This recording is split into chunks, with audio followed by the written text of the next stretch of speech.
18 months ago, I packed my bag. I left everything that I knew in Nigeria, my job, my friends, and I moved to the UK. But what I did not know is that there's a lot of stumbling block on the way. There's so many times I was going to cry. There's so many things that are literally going to break me. Today, I'm going to be sharing with you guys my 18-month journey in the UK. I talk about the challenges, the highs, the low, and everything in between. And if you know that that's your vibe, then you should keep on watching this video. I don't ever slow up, no I don't take shit. I got no love for the fakeness. If you wanna play tough and wanna hate this, I'll always show up. Hi guys, my name is Stamy and you're welcome to my YouTube channel. 18 months ago, I moved to this country. I packed my bag. I left everything familiar that I knew. My friends, my family, the good corporate job. And I literally just moved there with like an open dreams of like, oh, because I had this good job back in Nigeria and I have this so much experiences in Nigeria, life here is literally going to be easy. But you know what the truth is? It is definitely far from it. Basically, this is like what I ordered versus what I got. And that's why today I decided to talk to you guys about my journey in the UK and everything that I have learned in these 18 months. So if you've ever moved to a new country, or you're someone that's trying to decide moving to a new country, or you're currently in a new country and you just want to literally know how other people are surviving, then you might relate to some of the things that I'm going to be sharing with you today. Let's get right into the video.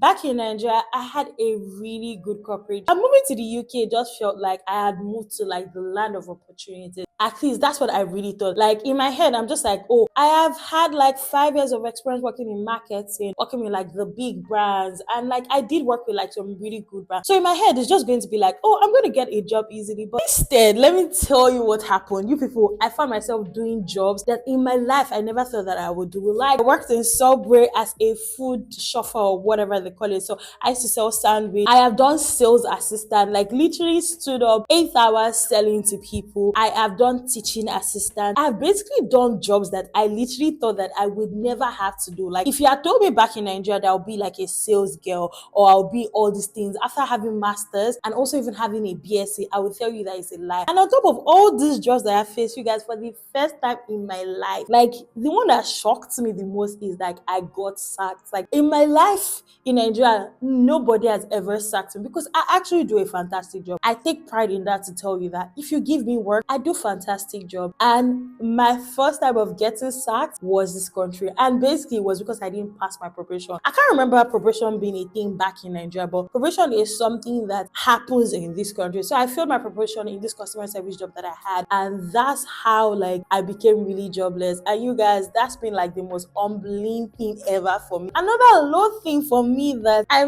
feel like till today is still a shock. You guys, back in Nigeria, right? For me, I never knew that there was anything that had to do with the color of my skin, like was a problem. I've heard of racism and whatnot, like being black, but like I didn't think that it was really a thing. But I got to this country and I had to learn the hard way. You guys, I would sit down in the bus and people would stand up, or there was even a time I was in the train. This was the only seat which was beside me, and this woman, she's literally old. I would have even stood up for her. She didn't sit down there because I am black, or I don't know what it was, but like literally she didn't sit down there. Another person that was why I had to stand up for her, and it's my head, I'm just like, is there anything wrong with me? And it's so funny how we're in the 21st century, like it's 2024 and people are still racist. I would never be okay with that. A low point for me, I would say, is that like a shock for me is like making friends. I'm a social butterfly. I like to make friends and I'm just a bubbly person all around, right? But coming to this country, I learned that it's really not easy making friends like that because everybody's trying to like run different races. So nobody really does have your time. And the way I would make friends in Nigeria is not as easy as I would make friends here. So that's one low point for me that I'm just like, what is this? Like, how hard is it to make friends? I would say that one of the best memory I had in this country was my graduation. You guys, first, I wasn't really proud of myself for my graduation because I really wanted to graduate with distinction, but I didn't. But you see, when I wore that gown and I stepped on that stage, it was one of the most happiest day of my life. Like, I just really felt really accomplished. I felt like I have done something because first, it took me a long time to pay that school fees. I worked my ass off to pay that school fees. And that was the first time that I have really worked hard to like do something. So getting on that stage, them calling my name, them talking about was just like, oh my God, I actually really did it. And there's just this kind of self-accomplishment that thing gave me. And another thing that I would say is a really good time for me, or it's like something that I'm very happy of, is the friends that I made in this country. I know that I said in the beginning that making friends can be hard, and that's why I'm grateful that I started my life in Bradford. Bradford exposed me to so many amazing people. Like, I made friends that turned to family. In Bradford, there was like a sense of community. The first friend I ever made in this country was one of the blessings that God gave me in this country. Like, God literally blessed me with the first friend that I made, because that friend led to other friends that have been amazing. They've helped my life. Even when I'm down, like literally I can hold their hands. And good thing about it is also that in this country, you need to be with people that have done things, like they are doing better, they are doing good, and all these people that I'm talking about, they have like good experiences that have come before me, and like they just point you in the direction of, oh, this is how you should go, this is what you need to do, and how much you can be better. So I am literally very grateful for the beautiful people that I met.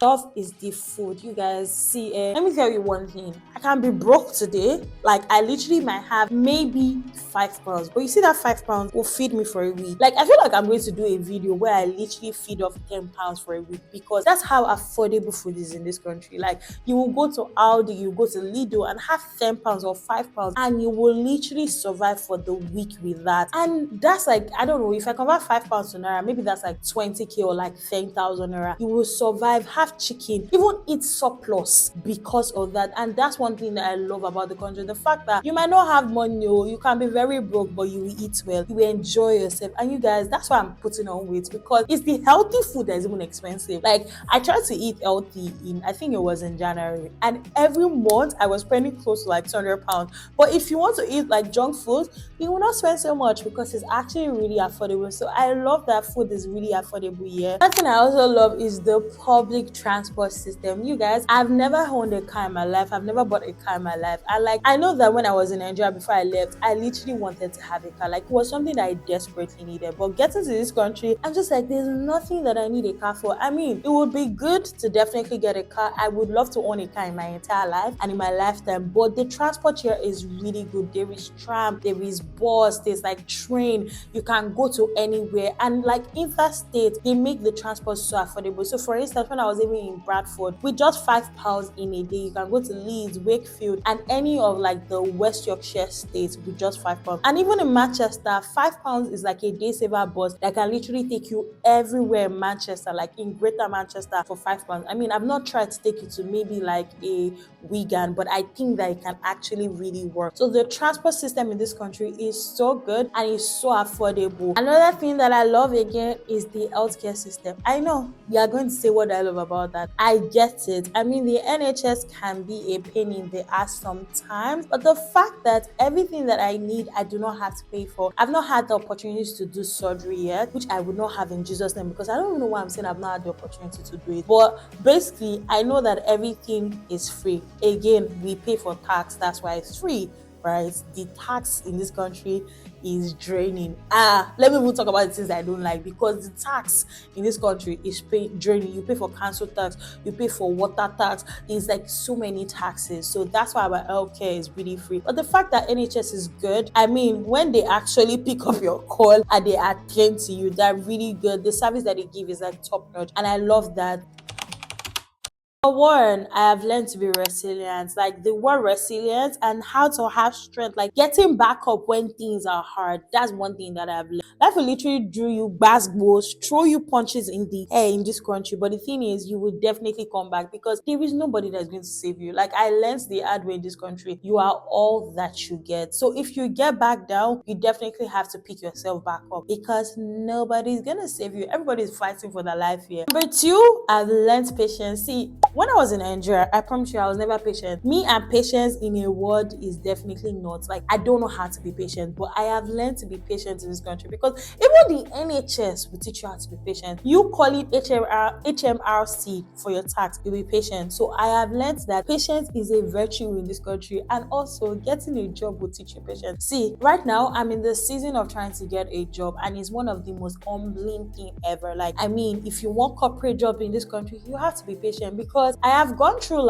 I will still do another video about my job search in this country because I've gone through interview stages and I've gotten unfortunately every time. And that has also taught me patience. Like, I'm the type of person that I want things now. Like, now. I need it to happen now. But this country has taught me how to be patient. But if you're not patient, you will not get anything. So you might as well sit down, wait for the things to happen and just put in the effort. Yeah. Last thing that I've learned in this country is that community is the most important thing.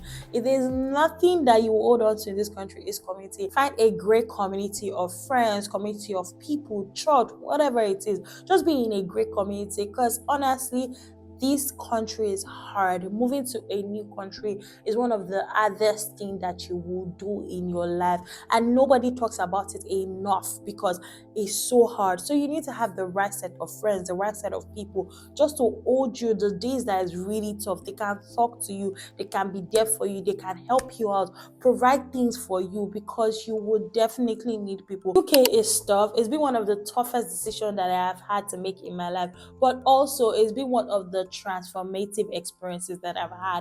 It has taught me so much. It brought me content creation. I started content creation just when I moved to the UK. It has helped me to build my confidence. Now I can do things that I did not think that I was good enough to do. So at the end of the day, it's been bad, but I am still grateful for it. The thing I'm grateful for is community, the friends, the people that watch me on YouTube, the people that watch me on TikTok, and I know that it's definitely going to get better. Honestly, I don't know what I was expecting. Moving to a new country, I know that I thought it was going to be easy just starting out, but I know that it's also going to get better. So if you're in the same boat, you feel like, oh, this country is really hard, I am wigging it, I am not figuring it out, let me just let you know that I'm also in the same boat. I genuinely feel like nobody actually has it figured out. Some people have to wing it better than others. So hold on to the things that you need to hold on to, survive, find a great community of friends. And thanks for watching this video and hear my story. If you're in a similar situation, or you just basically just want to rant about the UK, or you do not agree with anything that I said, please drop a comment in the comment section, and do not forget to like, share, subscribe, and you know the drill. I'll see you guys in my next video.